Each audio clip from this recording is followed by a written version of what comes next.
Hey everybody, this is Rydo and we're back to another recording of Hearthstone. Today is Monday, July 23rd, and it's time to pay the piper for me. Insomnia has shifted my sleep schedule into an insane realm, so I went to sleep around 11 or 10 last night, slept for about 4 hours, woke up around 6 or 7, which for normal people would be fine.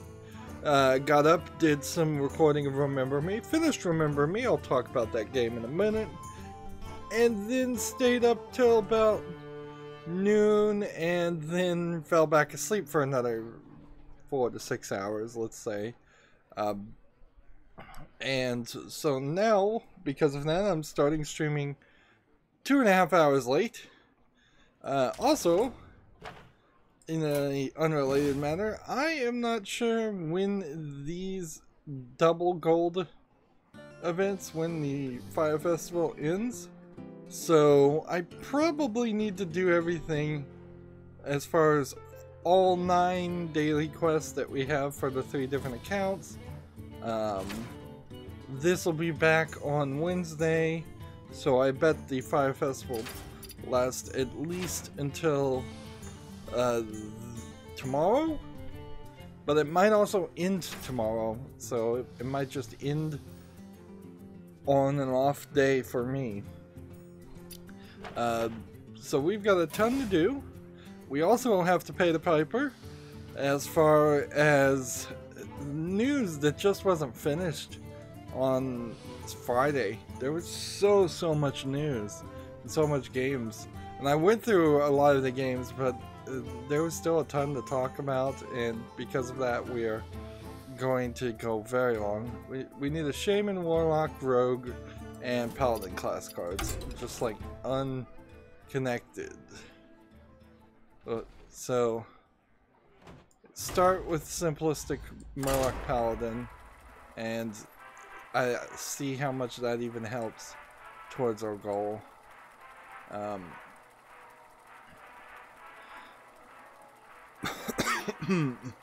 Let's think. So, I finished Remember Me. I don't know if there's really too much I can say about it. It is such a overly ambitious game for the first release by Don't Nod. It was supposed to originally be a RPG game that happened as a PS3 exclusive, and then PS3 pulled the funding for it, and then Capcom came in and rescued it. In between PS3 pulling the funding of it, they went to E3 and showed it off. That caught the attention of a lot of mainstream video game media, and they overhyped the game, and they fell in love with the game. And frankly, everybody, including myself, was disappointed when they actually played the actual game. The experience is pretty poor playing Remember Me. It really just is. There's not the greatest of writing. There's not the greatest idea of thought. When Capcom came in, they seem to have put in elements from their library because I've seen like food textures in the slums that were exactly the same style and look as the food textures in Resident Evil 6. So I imagine Capcom added that. I wouldn't be surprised if somebody told me Capcom added all the fighting system and everything, and really all Don't Nod had before Capcom stepped in was a ton of cutscenes, which Remember Me has way too many cutscenes. It feels like they were making a direct-to-DVD animated CGI movie, which the game might be better presented in that form, and if you threw in, say, a mod that did something like that, where you're not even really really having to do the fights. I looked to see if there was a mod that would change the S-Present system, that is the fighting system or the combo system. There's two problems. There's a combo system where you have to do combos really to do any damage, which makes the game extremely difficult even on the easiest setting. And then there's an S-Present system, which are, I believe it's 5 special moves you can do. But then they start throwing enemies in the latter part of the game that can only be beaten by doing those special moves. And it's usually just one of those special moves. And the other 4 special moves don't do any damage at all. And just attacking them regularly doesn't do any damage. There's points where you fight robots and you can't do any kicks or punches at all. You can only hit them with a kind of gun. And so you're limited to a super powerful but slow charge up shot on the gun. Often a super powerful slow charge up shot on the gun doesn't work either.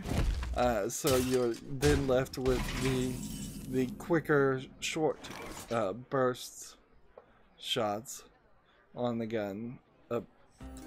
The fighting system's a mess. The story is ambitious, like it was going to be great, but it really isn't.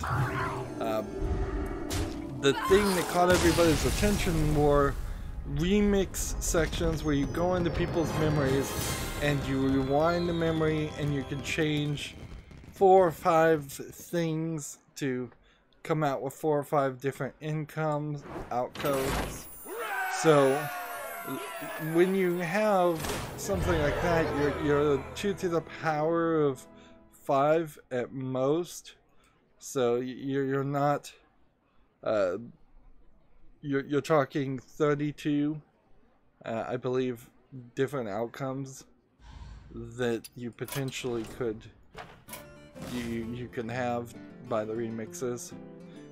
But there's really only 3 remixes in the game, and then there's a 4th one where it's extremely familiar and similar to the previous ones.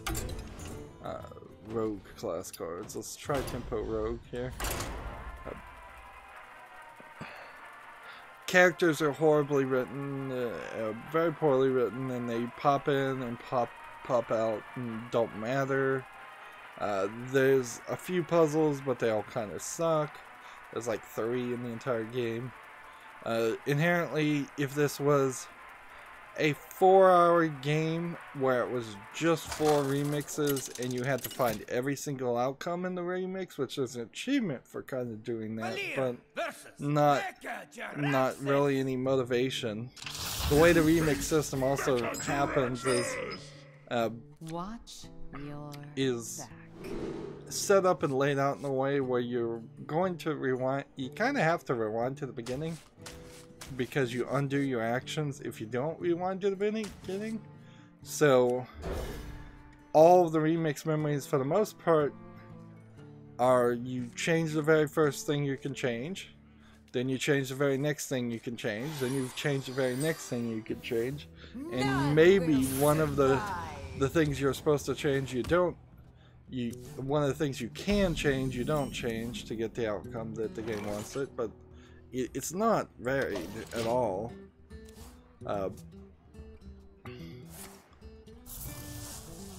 There's just like a ton of problems with it. I can certainly see where Life is Strange improved upon the idea and the rewinding back of time in the instance of Life is Strange is a much better implementation, but you don't even really use that very often in Life is Strange either. Seems like they don't not have quite the ambition to make games that played on that concept. Don't Nod nearly went bankrupt after Remember Me came out.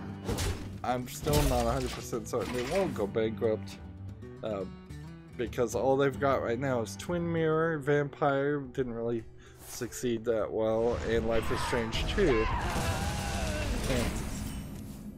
And I'm not sure that they will be able to. Ooh, monsters behind you. I'm not sure they'd be able to weather a major failure. Vampire hasn't been a major success either.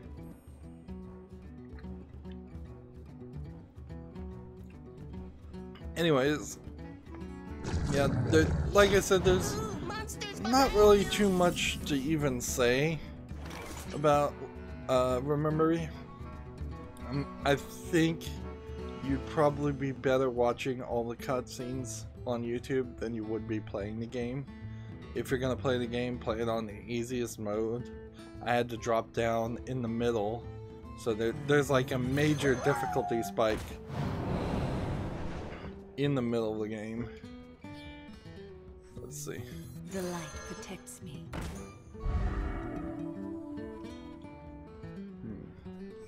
I'm gonna try and get rid of all my characters on the field so I can summon this guy. Backstab.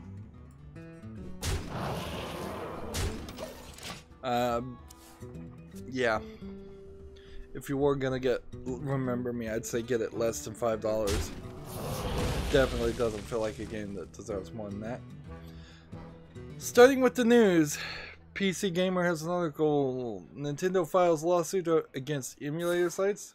Love Retro and Love ROMs have been targeted by Nintendo's latest copyright claim.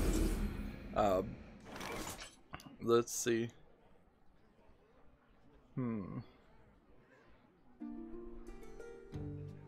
Let's see. The two ROM hosting websites, Love ROMs and Love Retro, are at the target of a recent lawsuit. I think inherently the problem, from what I heard about this, is that these guys are running out of. Your magic shall not save you. They're running out of the United States, so by running through the United States, Nintendo could file a lawsuit in the United States and get their Here I come. Whereas other people, or just an anonymous torrent or something, would be a lot harder to catch and step down. While there is an emulator, I believe, called Love, I don't think that has anything to do with this, because Love is kind of a programming language. Oops. I need to remember to play the game. Unleash me. Let's see. Nintendo's after $150,000 for each Nintendo game hosted on the site, and up to $2 million for each trademark infringement, which they could probably get them on trademark infringement also if they use their logo. Hardly the death of ROM hosting sites, though, or anything like that. Yeah, I'm supposed to be playing rogue cards. I would like to win also. Let's see if this game that I'm looking at is even in English. Nope.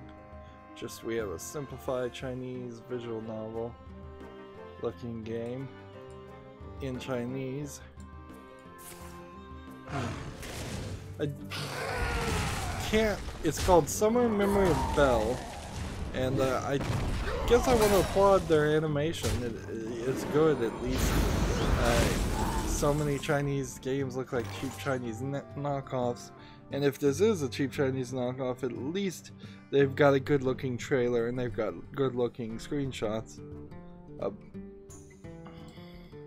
See, that's inherently the problem with something like Wii game coming out, because if Wii game does come out in, from China to the world, it's going to have all of these cheap Chinese knockoff games that are listed on it, unless they start over from scratch and don't let those cheap Chinese knockoffs on the system, which I doubt that's the case. Was a man from Gilneas. Worthless vermin.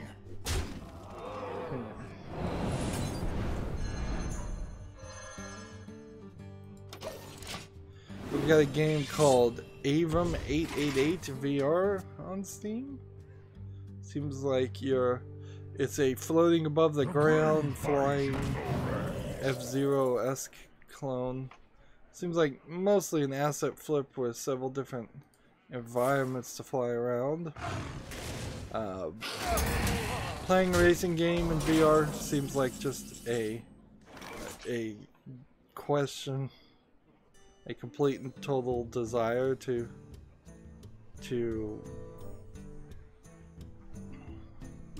let's see. If I do this, So many options. I want to make sure I kill these three. If I kill this, I'll hit this with 2, 4, 6. That won't kill anything. Let's do this. Do this.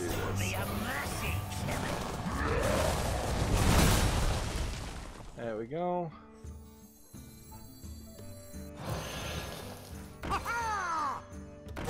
Too soon. Just play this.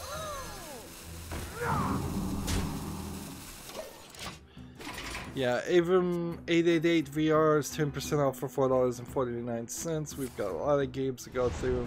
I'm clearly not really awake right now. I'm wandering off and getting distracted.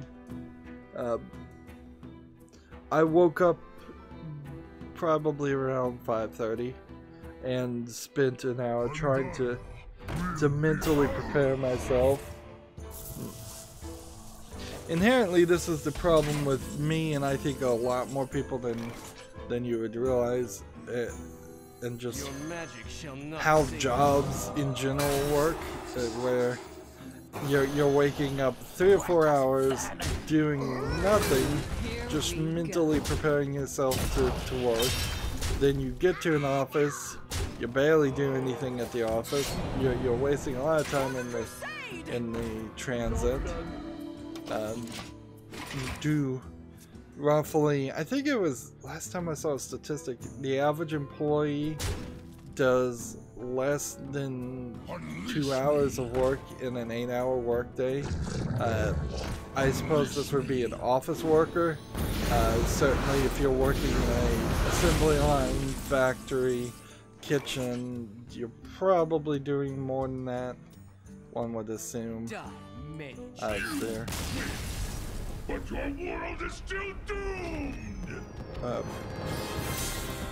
Yeah, you easily can be spending 10, 12, 14 hours a day to do at most 8 hours of work, which I'm certainly not suggesting people should be working straight 8 hours for the 8 hours they're at work, but there's definitely some major inefficiency there.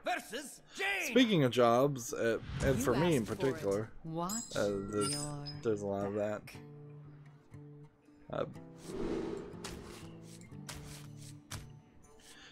There's kind of an inverse amount of appreciation also, depending on how much work you do. If you're allowed to work a job where you're only accomplishing 4 hours of work in 8 hours, you're probably appreciated as an employee a lot more than the assembly line workers that are getting micromanaged down to the very second and expected to constantly work for 8 hours.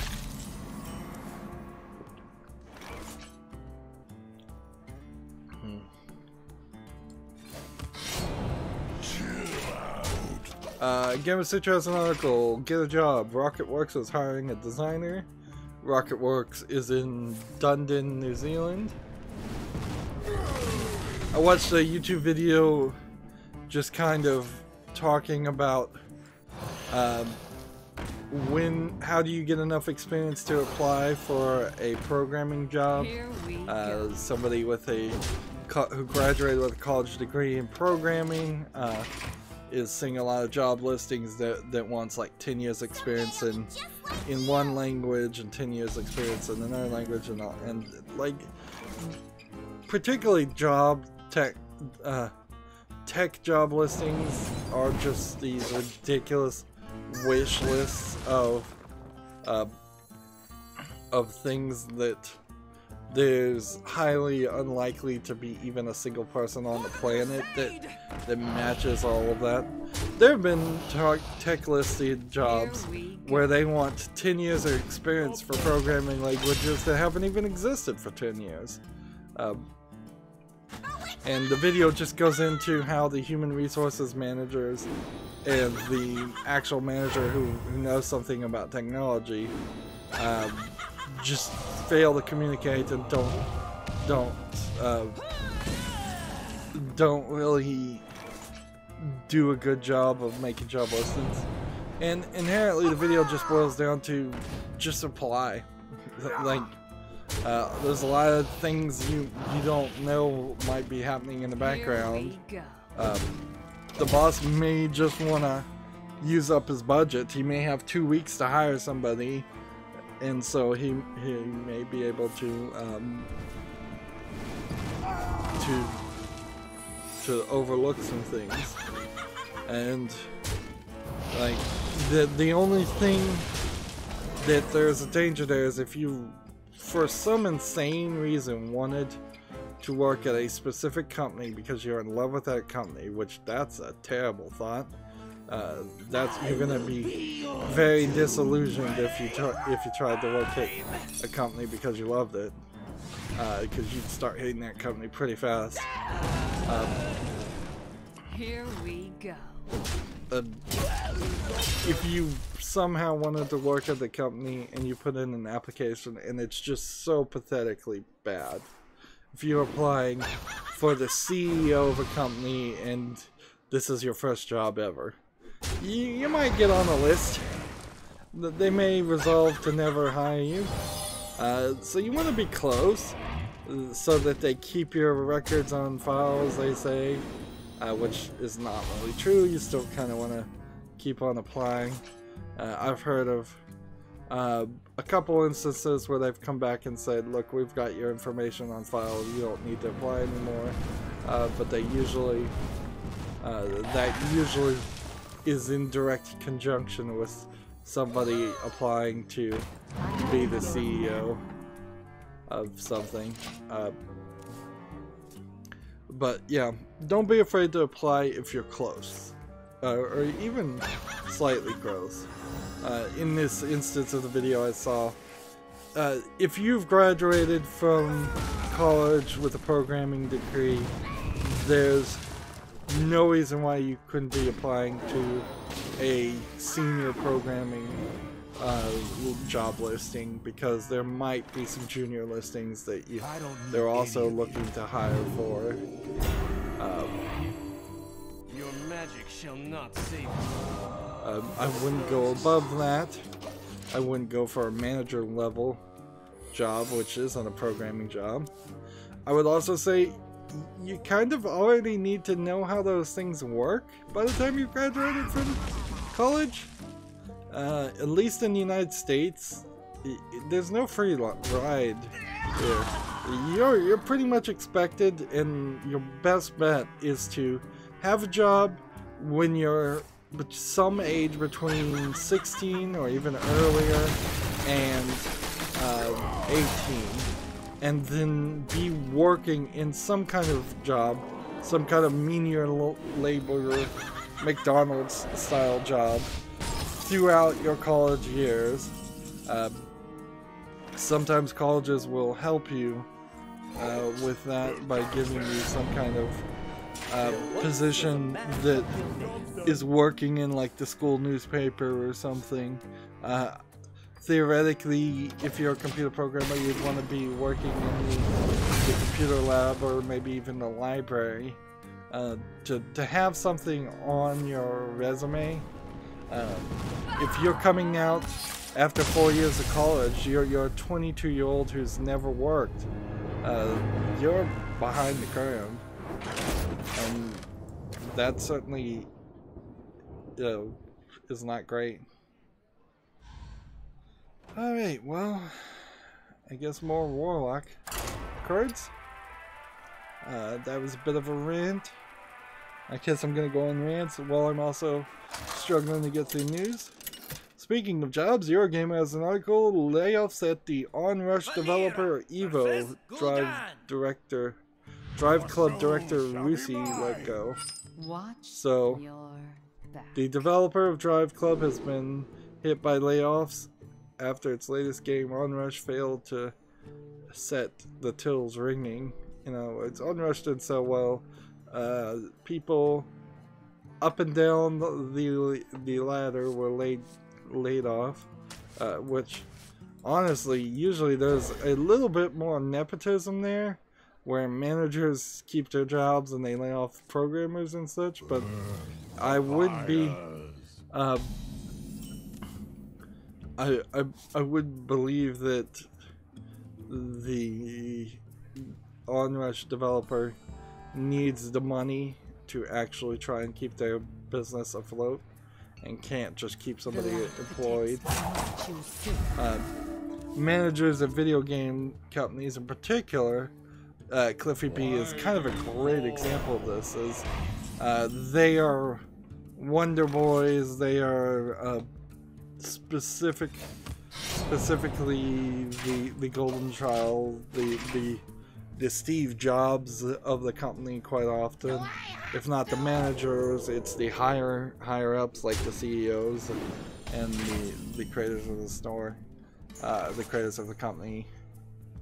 The light protects. So it is when you look at like how Boss Key Studios was just abruptly shut down by Cliffy B, and he was really only talking about or seemed concerned about himself, him laying himself off by shutting it down, and he really wasn't doing a very good job of thanking his employees.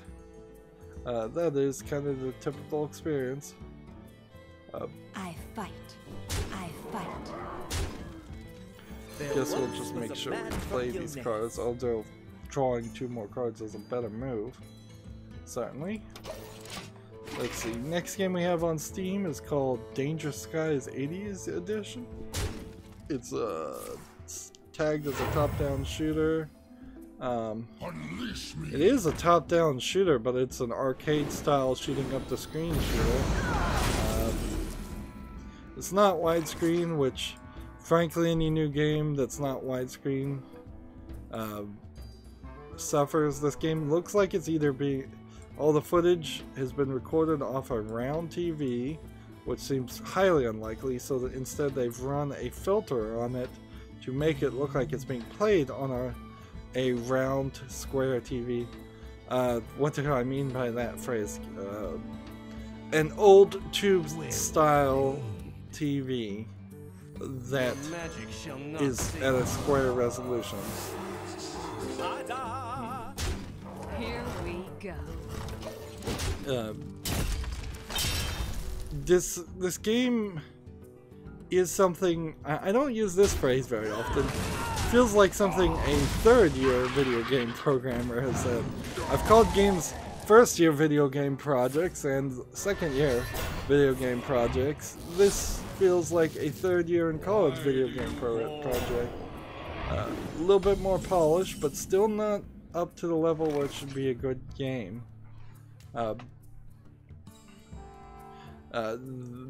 Dangerous Skies 80s Edition is for $1.99 with no discount. I'm not interested in it. Moving on. Since YouTube has sent me down a rabbit hole of looking at Unity and Unreal programming. I guess I'm in a whim or in a phase of being back into programming. I haven't been chewing the programming for many years, and so I'll probably burn out of it eventually.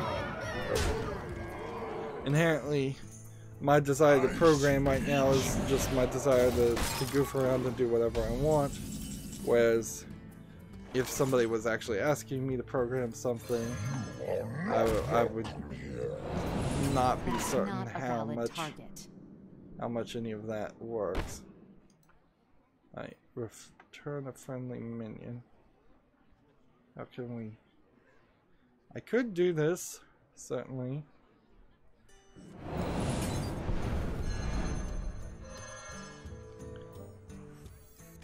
Play this again. Yeah, beat it. Then return. I guess that's all I can do. Yeah, day-to-day programming. I don't know. I don't know if I could really do that. I don't know how much code and how much documentation a company would want.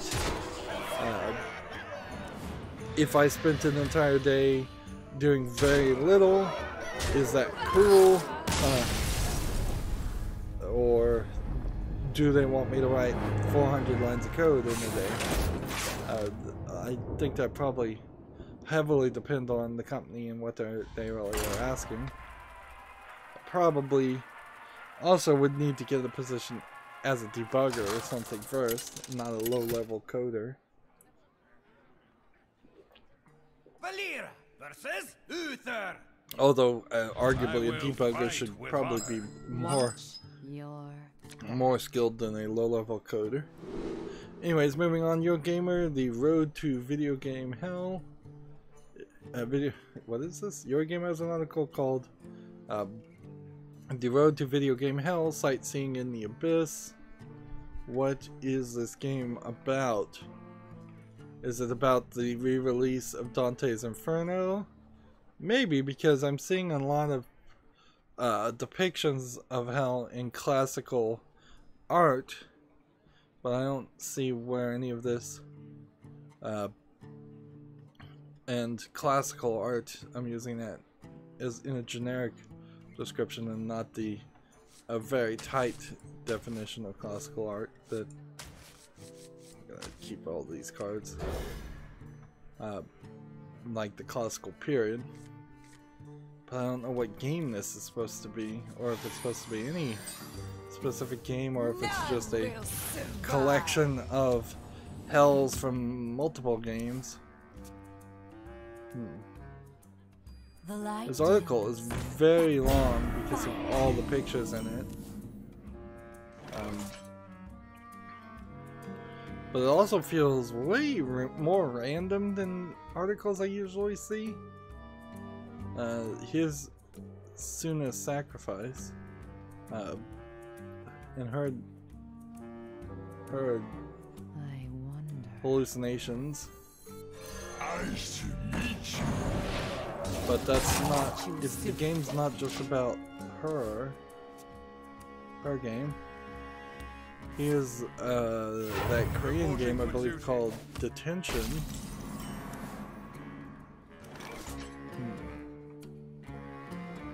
Yeah, this article makes no sense. It seems like somebody just went on a long pictorial rant and found a collection of pictures and wrote extremely small amounts of text around these pictures. There's like 5 pictures in a row and then 3 sentences at most. What a useless article. It's like, why not just turn that straight into a gallery? Is that what that was? Was that an experiment on your gamer's part of creating photo galleries? Here we go. Chill out. Moving on, let's see, we have a game called Country Park on Steam. It looks like a total and complete asset flip or extremely low effort game Just the same tree model all over the place on a very flat, very boring looking green plane. There's nothing here. They want $1 for it. You don't see a lot of games listed as just $1. Usually it's $1 and some change or $1.99. Some kind of discount to get it on or below $1. You know, one of the things that I was gonna say is, and I'm bouncing all over the place clearly. Here we go. The argument between should you use Unreal or Unity to make games, some of those videos have come out. And the videos I've seen are kind of more in the idea of you should make Unreal games if you want hyper-realistic 3D games, and you should use Unity if you want multi-platform 2D games. I'm not sure Unity is still at that level. I think you probably can make a hyper-realistic 3D game in Unity with a good game in Unity that's like that, with relatively the same amount of ease as you could Unreal Engine. But there still seems like there's problems with working with Epic more than there is problems with working with Unreal. And yeah, that Borderlands 3 still hasn't come out. So at least the people at Gearbox seem like they're struggling to program a game that works the way they want it to in Unreal. I'm pretty sure Borderlands 2 and the pre-sequel didn't use the Unreal Engine.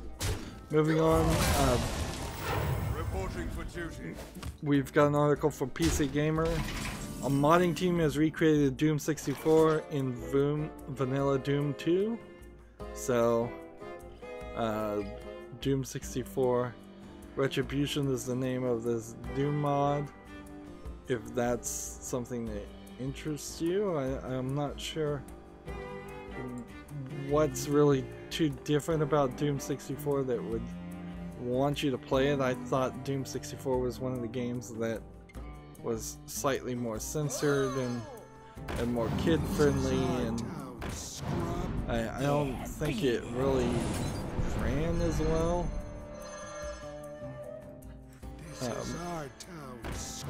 Yeah, I don't recall ever hearing people want to play Doom 64 like people nostalgically want to play GoldenEye, which certainly that doesn't actually work if you let people play GoldenEye. It looks awful, it doesn't play great. Gematsu has an article. Shenmue 3 adds an AI battling system, so they're showing that off. Shenmue 3, of course, getting hyped up. It's due for the PS4 and PC in 2019. Don't need to really say anything more than that. PC Gamer has an article. Part 1 of a fan-made Day of the Tentacles sequel is available to download. Called Return of the Tentacle Prologue. It's the first part of a story that sees Bernard, Laverne, and Hoagie return to Dr. Frederick's lab to once again save the world from the evil purple tentacle. Expect it to feel familiar, but it's very much a brand new title with some fresh characters that normally belong in other games. Whatever that means. Mental dislocator.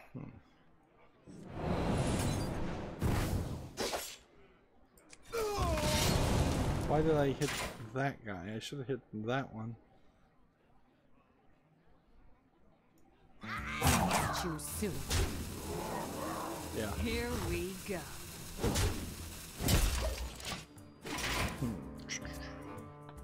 So you can grab the prologue free on itch.io. Let's watch this video trailer of it.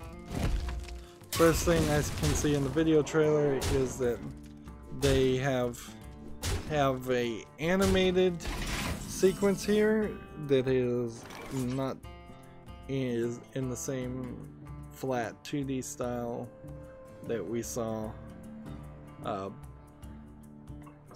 in Day of the Tentacle. This is an interesting question as far as how far would Double Fine, which I think owns the rights to Day of the Tentacle, but maybe this would be straight up dealing with LucasArts and Disney. So if LucasArts owns the rights to Day of the Tentacle, this is going to get shut down fast, certainly. If this is something that, and see, this game was made in Unity too. If it's Double Fine, then there's a slight question there that maybe it won't get shut down, but I'm not so certain. Like, I know Double Fine probably doesn't want to look like the bad guy, but they also probably don't want to risk losing, and it's taking me a while. It feels like it's taking me a while. They don't want to risk ruining a franchise that they might want to revisit, particularly since when you think about it, they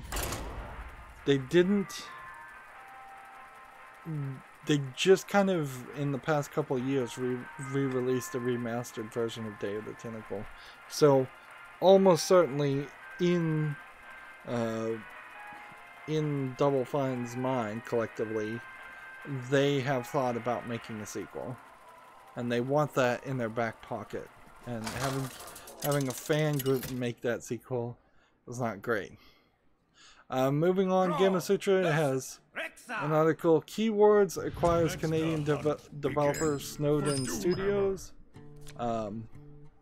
Snowden Studios, it specializes in AAA product support. Let's see.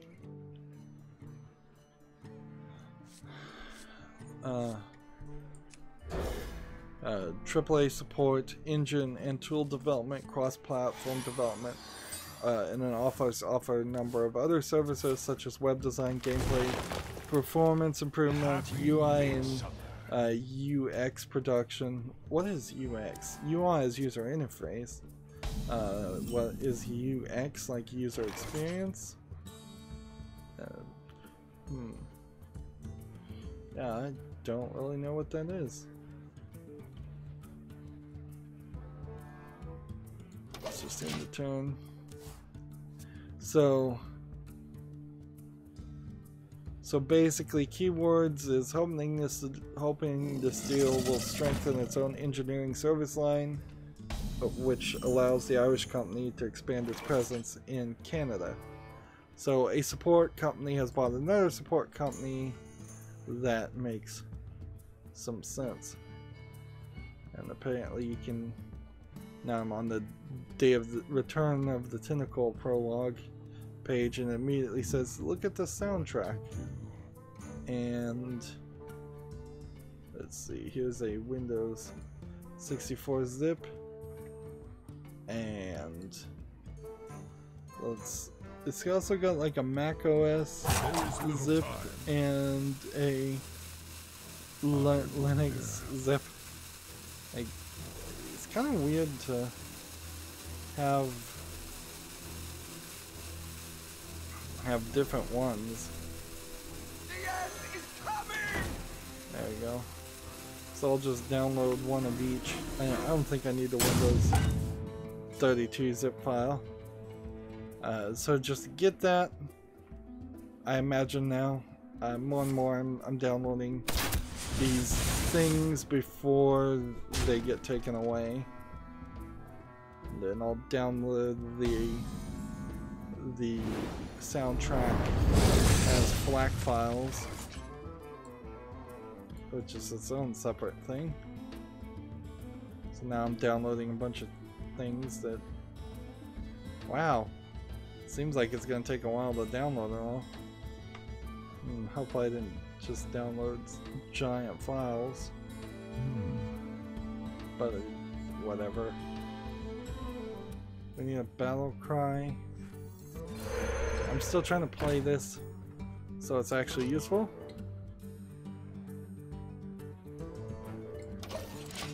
We've got a game on Steam called Let's Beats. It's another music game combined with small 3D polygonal images. Kind of looks like Tempest if you could jump all over the place with Tempest instead of just going left or right. By the way, Tempest 4000 came out. John Bomb reviewed it. Seems like they rather hated it. I'm not sure I ever had any real love for Tempest anyway, so no big deal to me. Let's see. Man, my game is moving slow now. One of the downloads is done. Shouldn't have downloaded this while I was streaming. That was a mistake. Clearly. Mind if I roll need?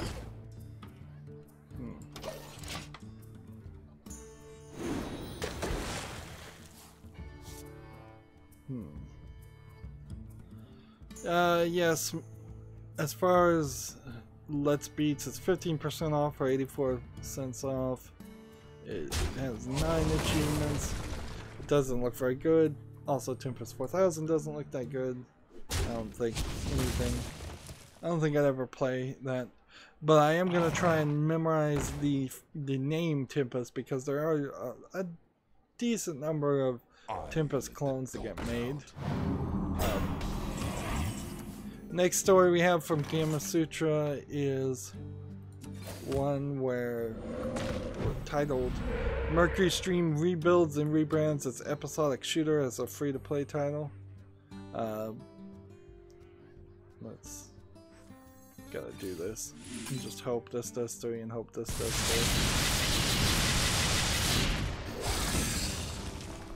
3. Hey, give me that! Didn't do that, but whatever.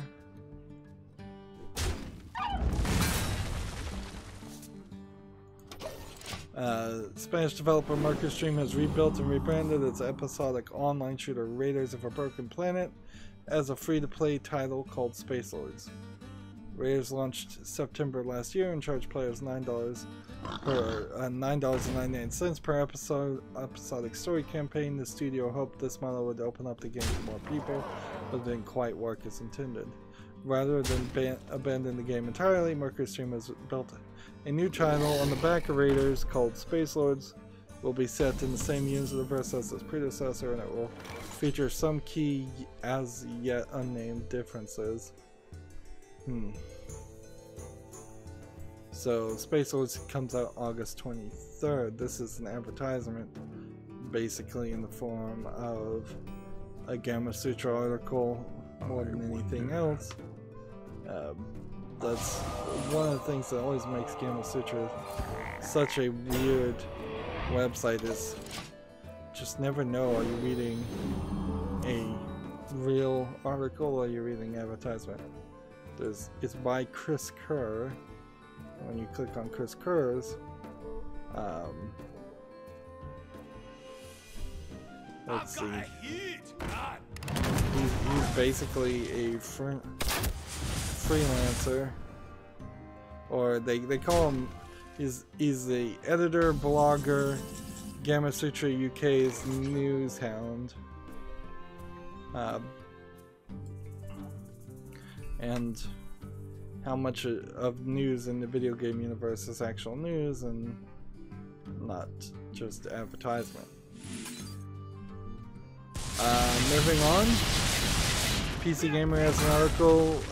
Huge upsets send the underdog teams into the Overwatch League Grand Finales. The Philadelphia Fusion and London Spitfire are set to square off in New York. I feel like, and I could be totally wrong about this, that the Overwatch League really has only been around for maybe 1 year previously, at most. And so how do you call any team really an underdog team when they're all so brand new. Overwatch isn't that old of a game, but I guess PC gamers gotta hype it up some way. I don't care enough about Overwatch to read any more of that article, though. We're almost done downloading everything, so that slowdown has probably fixed itself now. Gamma Sutra has a video, how to get your game noticed in 2018. This is from GDC 2018. The No More Robots developer Mike Rose, a former Gamma Sutra article editor. Look at the nepotism there. This is definitely the reason why I feel like you should not be allowed to be a journalist if you ever plan on working in the video game industry, and you shouldn't be allowed to work in a video game industry if you ever were a journalist. Because it's just really crossing a line that shouldn't cross. It goes from lobbyist to employee of the company, to regulator of the company type experience. No More Robots, to be fair here, it's not a game I recognize, so if somebody's gonna make a video speech talking about how to get your game noticed, I would want to hear it from somebody who actually got their game noticed. I think that's not an unrealistic demand.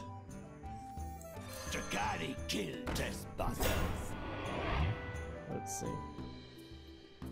Do I have any battle cry that I can do? I can do this, and then this, and pump that guy up. Alright.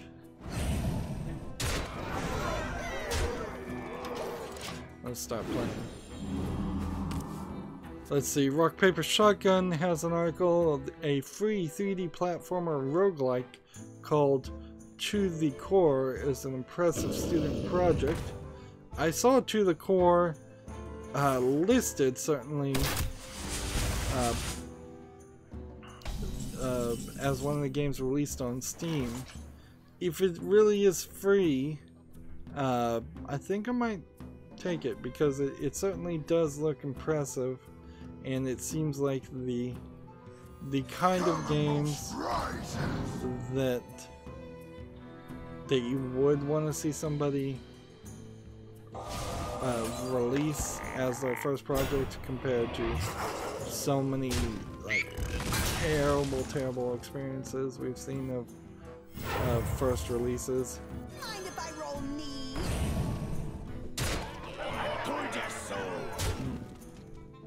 Done. Let's see.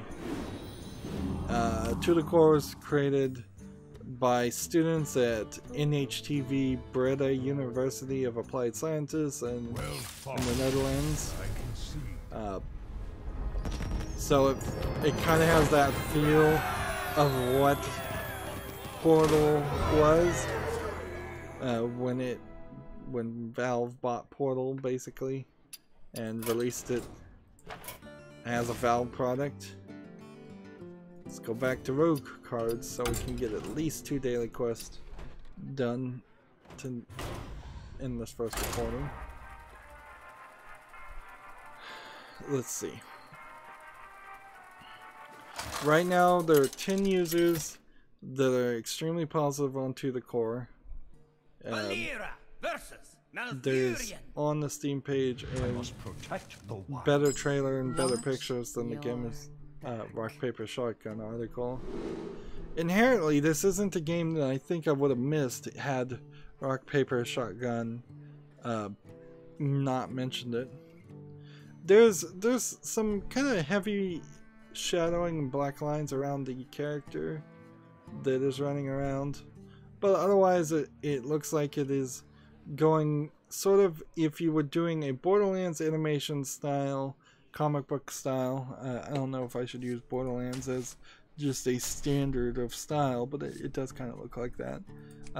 But it looks like you're going a little more kid-friendly. It seems like the character you're playing as is more of a kid than a full height adult. She's got some kind of power armor. In a weird way, if you told me this was stuff that was supposed to be in the game Recore, I wouldn't be super surprised. Too soon. Probably should have used that on that.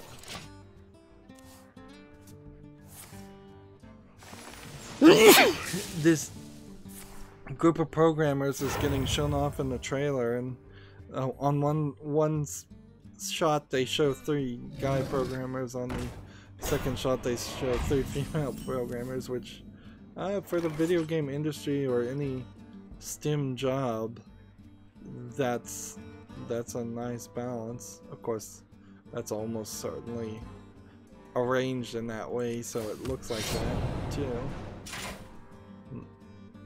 Now that they're panning through the entire room, it seems like there's more people in the room. Seems like it's a platformer, jump, double jump. I guess that was one of the weird things about Remember Me, is that while it did have a jump, there really was never a double jump mechanic. You could have introduced that at some point. The game was criticized, Remember Me was, for being bland and stale, and honestly, had they done just some of the generic bland and stale things, they could have had variety in genericness at least, without having to do anything original. Yeah. So generally speaking, I don't play free-to-play games or free games, but I'd recommend everybody go get to the core and play it out. It probably isn't a super long game. Actually, it says play for free. To the Core is a free-to-play demo created by a student project by the NHTV, but the support is not guaranteed as the team has moved on to different projects and companies. So it's just getting put out there as it is.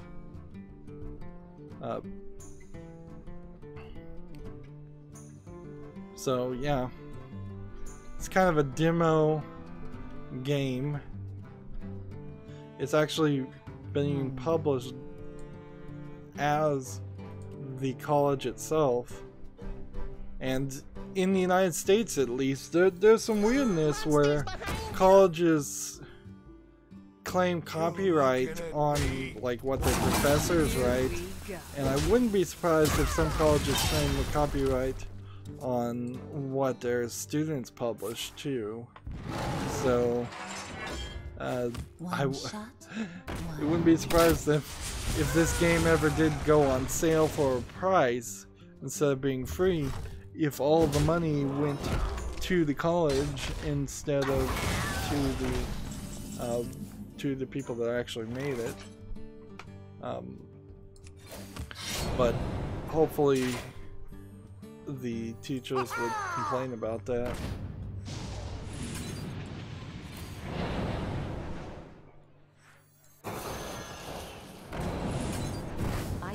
Enough mana. The weird thing that's happening here is I think I'm winning more than I'm playing the cards I need to play.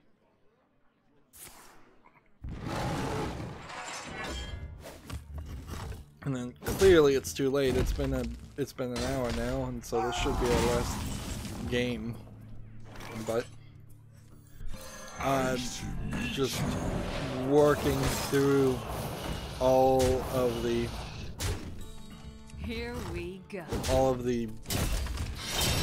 articles. Next article, Gamasutra, Roblox is on track to pay in-game devs $70 million in 2018, more than double the 2017 payout.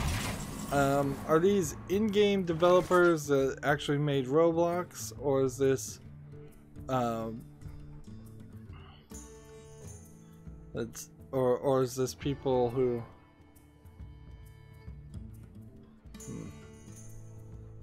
Let's see. It says Roblox itself is a massive platform that arms developers of a varying experience with a suite of tools to build their own games within Roblox. So you're kind of a half developer, like mod maker in Roblox. Kind of, I assume, sort of like Minecraft mod makers, which inherently not a lot of Minecraft mod makers ever got paid or ever even wanted to get paid.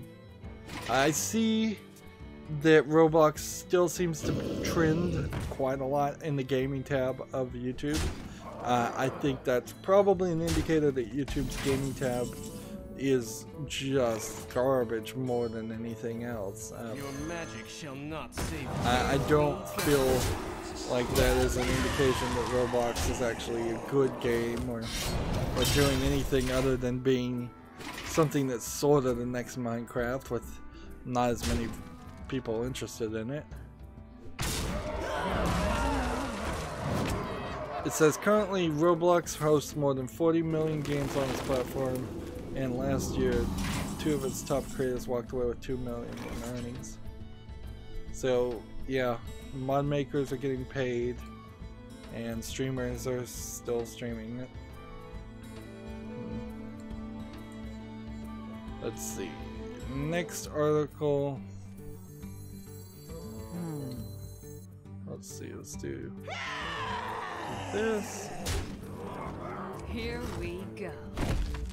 Do this. Reality breaks. Here we go. That the time. So Your Gamer has an article. Lego Fortnite Battle Royale looks good enough to be real. Could be a blockbuster. So somebody, a fan named Barely Legal, which that's a funny name, is using the sandbox construction game Lego Worlds, which has been abandoned by 2D Games at this point, and I wouldn't be surprised if it's gonna not even be as playable as the older other single player Lego games. He has made a Lego Fortnite video. So you're jumping from a Lego floating bus, because in Lego Worlds you can just create anything pretty much. Lego Worlds was the game where they were spending a ton of effort to make sure that you couldn't build phallic buildings in Lego, because it needed to be kid friendly, and Lego was very, very insistent on that. The Lego Worlds lets you build, so the Fortnite building component is kind of already built into that, and the running around and shooting each other component kind of is already built into it, although you pretty much die in one shot, which I don't think that's exactly how Fortnite works. This is an interesting idea, but Lego would never approve it, so it's kind of a pointless idea too. If anything, instead of using Lego Worlds, they should just skin